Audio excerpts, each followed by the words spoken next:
Dr. Sarah Chen stood in the massive crystalline chamber, her footsteps echoing against walls that hadn't known sound for 3,000 years. The Viridian civilization had left this monument behind when they departed Earth's orbit, leaving humanity to wonder what cosmic treasure they had abandoned. Floating in the center of the chamber was an incomplete holographic structure, a masterpiece interrupted mid-creation, frozen in digital limbo. The Viridians were known throughout the galaxy as architects of impossibility. Their creations defied physics, challenged perception, and existed simultaneously across multiple dimensions.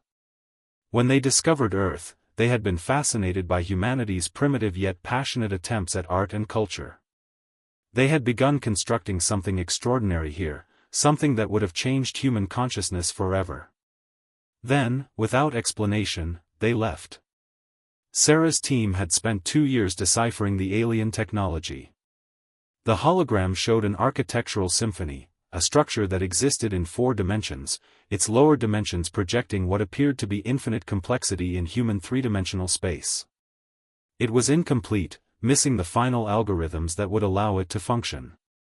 The Viridians, apparently, had deemed humanity unworthy of completion. But Sarah had other ideas. Working with programmers, physicists, and artists, Sarah began the impossible task of finishing what the Viridians had started. They didn't copy, they couldn't. The alien mathematics existed beyond their current understanding. Instead, they reinterpreted. They took the Viridian principles and translated them through the lens of human innovation, human emotion, and human perspective. They infused the structure with what made humanity unique, the ability to dream beyond logical constraints. Months passed.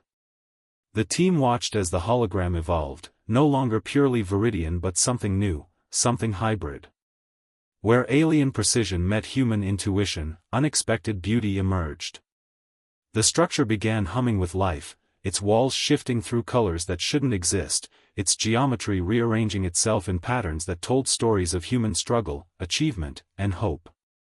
On the day they activated the final sequence, the chamber transformed. The holographic structure expanded, breaking through the ceiling, extending beyond the physical walls. It projected itself across the entire planet, visible from space, tangible through quantum fields, touchable through dimensions humans had only theorized about.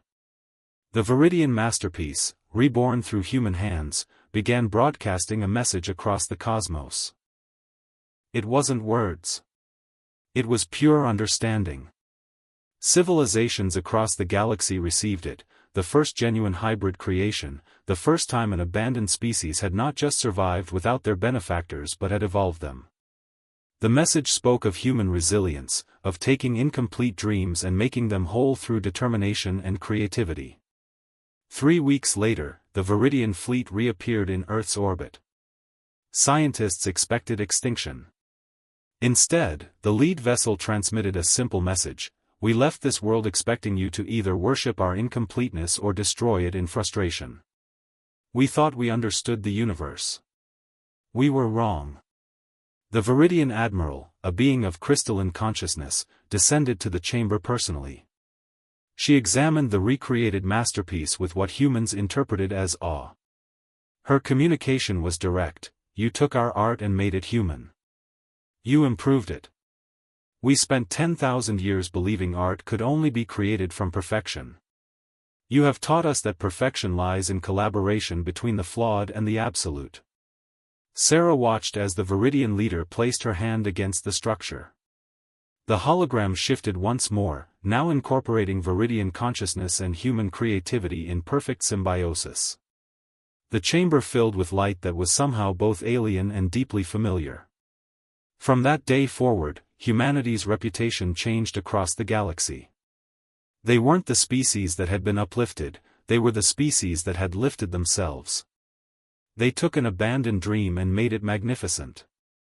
They proved that a species didn't need perfection to create masterpieces.